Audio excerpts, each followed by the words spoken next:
Welcome into the latest edition of Extra Time. We've got Stevie and Ali in the studio. Don Hutchinson's with us as well. Oh my goodness. The first question will have to be for Stevie, of course. Is Erling Haaland the greatest Premier League striker of all time? Yeah. I'm with Frank on this one.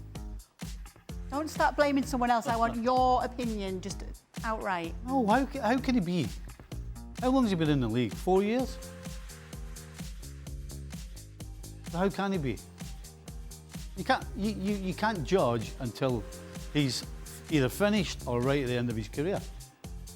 And as I said on the show, in terms of goals, it's easier, A, when you play in a side like City, and B, the game is so open. That's why he has so many goals in such a short space of time. But again, let me repeat, that's got nothing to do with how brilliant he is. Okay. I'm just saying the game is so open that a guy with his quality is going to score more goals. So could he have scored 100 and 124 like Alan Shearer did back then? It's possible. Yeah, it's possible. Okay.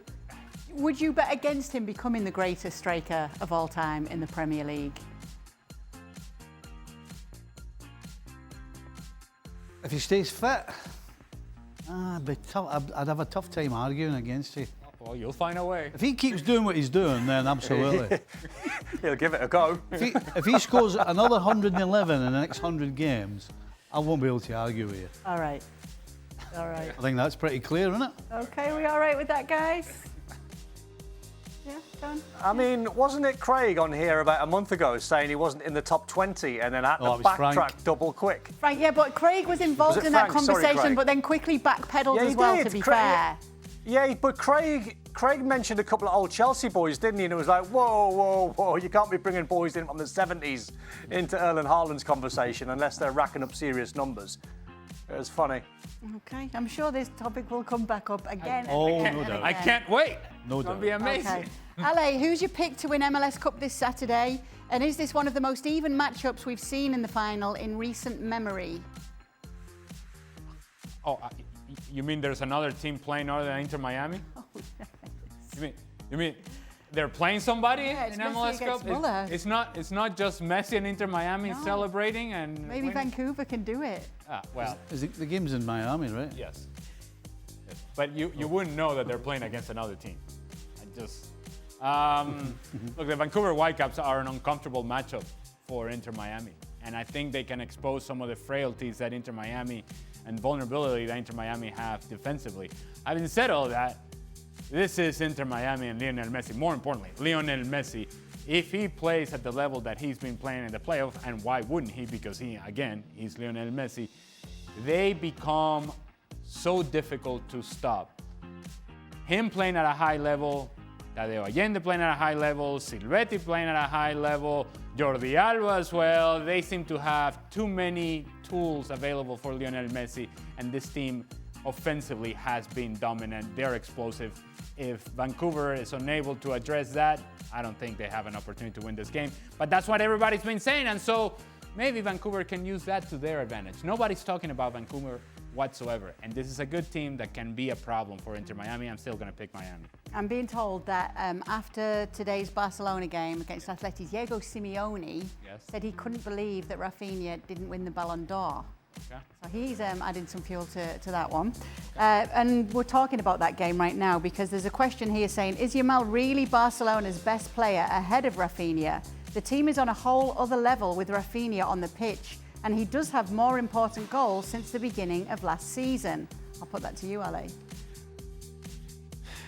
We can turn this conversation around and say, if you go back a year ago, exactly a year ago, right around this time, where Lamine Yamal was struggling with an injury and was not available for Hansi Flick, and at that point Barcelona were leading the league, and they went on a free fall, and Raphinha was on the field at the time.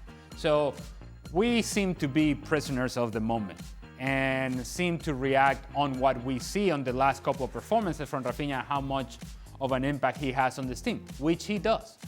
But so does Lamine Yamal, and if he's not available, then Raphinha's job becomes a whole lot more difficult, and it's more difficult for him to be effective because he needs the presence of Lamine Yamal. So how about you have them both on the field? And right now, Hansi Flick can do that. He can have both of them on the field. I still think that if you're giving me the choice of picking a player, one over the other, I'm taking Lamine Yamal because I think what you're seeing from him is only the beginning of what he's going to become as a player. Okay, when you have a big lead, Don, like Man City did today, and the opponent starts a comeback like Fulham did, how difficult is it to stop the momentum and regain control of the match? It is horrible. It is horrible. Once you lose momentum and you see it coming, sometimes there's nothing you can do. You can change fullbacks, you can change midfield players, managers can change whatever you like on the pitch tactically. When it's all going against you and you're losing goals for fun. I mean, I've had a couple of sevens in my career. I had a 7 at Blackburn and a 7 at Man United, and there's nothing you can do. You're just standing there thinking like, right, I need to do something. Let's close people down and let's. But sometimes, like, everything's the opposite. When you want to close people down because you're taught to close people down, sometimes the best thing to do is stand in your position and be compact. If you be compact and teams start, it's a nightmare. And sometimes there's nothing you can do apart from just grind on and hope you come out on the right end of the result. And that's what happened to City today, because Fulham had one cleared off the line with about sort of 10 seconds to go. But it's a horrible feeling. Hodge, were you with us yet when we beat Leeds 5-4 at Elland Road? Did you come the following year? No, but we lost Leeds in the Charity Shield 5-4 or 4-3. We were playing Leeds United away, and we were 4-0 up at half-time. I mean, absolutely annihilated them. And for, I think, first 10, 15 minutes, nothing happened. It was perfect. And we just kind of thought it was done. And they got a goal, it was 4-1. And then 5 minutes later, they got another one. And then they got another one. And it's just like the snowball's coming at you. And you can't do anything to stop it. And we actually got another one. We went 5-3 up. Rushy scored, and we thought, that's us. 10 minutes to go. They scored again with 5 minutes to go, 5-4.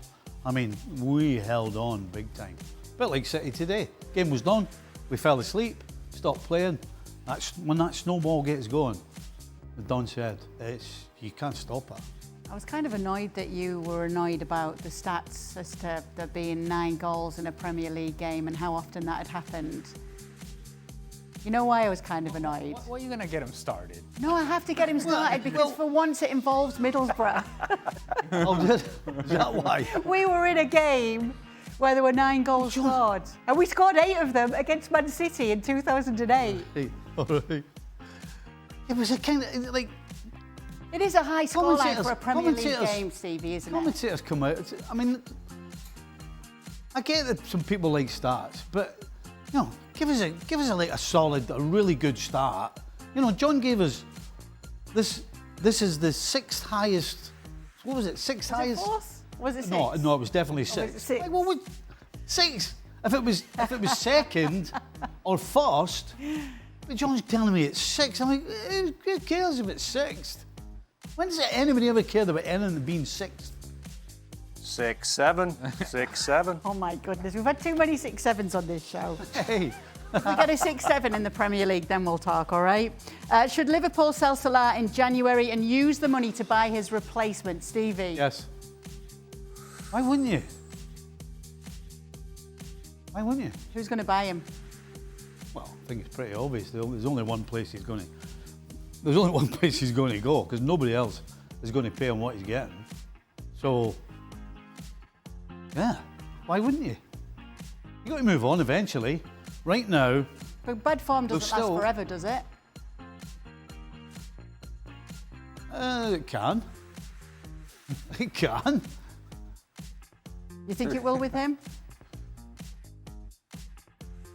I think there's a possibility. Now, I'm going to guess that nothing will happen in January. But if somebody comes in and offers you 50 mil, because he might still be worth 50 or 60 mil to the Saudis. So why wouldn't you take it?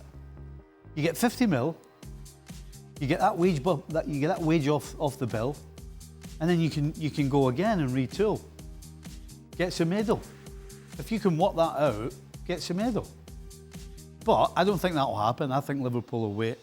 If anything's going to happen with Salah, it'll be next summer. I don't think anything will happen in the January window. What do you think, Don? Cash in while you can or keep hold of him? It's a good question that from Steve Daly. I like it, but what I need, Kay, I need names. You know, it's all right saying cash in, but who are you going to buy? Are you going to go elite? You're going to buy like Michael Olise? Because then it's a no-brainer. And Semenyo is a brilliant, brilliant player, but there's a big step up from Bournemouth to Liverpool. You got to think, Don. Don, you got to think. You got to think that the hierarchy have been looking at players to replace Salah or Gakpo or anybody else. They have to be. That's their job. And at the end of the day, you have to make a decision. You know, nobody knew what was going to happen with Sane, for example, from Southampton. But you have to take a step forward. There's always a little. Sorry, Manny. I meant Manny, not Sane. But there's always. That's right. You meant Semenyo, not Semedo, as well. I know. And then. So there's always a little gamble on anybody, as we're seeing right now with Wirtz and Isak struggling. So. No, absolutely. I'd wait. They're bound to have... I'd wait till the summer. Yeah, I think that's what will happen. But if they get offered 50, 60 million, you've got to take it.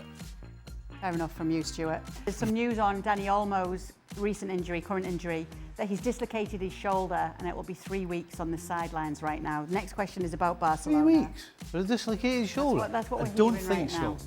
What's more likely on a dislocated shoulder? If he's dislocated his shoulder, he's out for 3 months. Never mind 3 weeks. All right, no chance.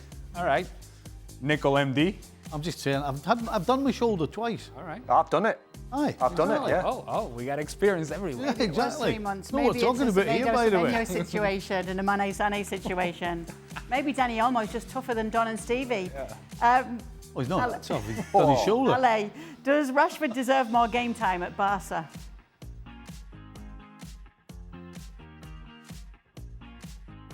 Marcus Rashford has been better than I think Barcelona had expected coming into the season, and they have to use him because of the injuries to the players that were always going to start ahead of Marcus Rashford. And so those players are now back from their injuries.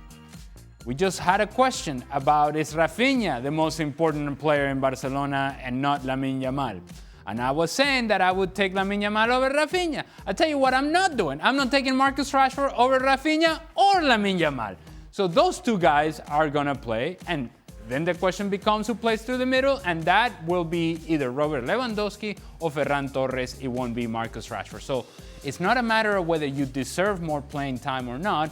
These guys, right now, at this point in their career, they're better than you are at what they do, and more important to this team than you are. You will still be a useful player for Hansi Flick, and you will come off the bench and play an important role and get important minutes, defining minutes. He came on the field today, made a difference, both defensively and offensively. That's the expectation for Marcus Rashford going forward. As it pertains to what his playing time will be, that depends on whether Raphinha and Lamine Yamal are healthy and are fit. And if they are, those guys are going to play. All right, that will do it for today's questions. Thank you so much to the panel for answering them. Thanks to Don for being with us, and for Stevie. And Dr. Nicol. Dr. Nick. Dr. Nicol. Love Dr. Nick. MD. See you tomorrow. Don't forget the MD. Sorry, my apologies. I do beg your pardon.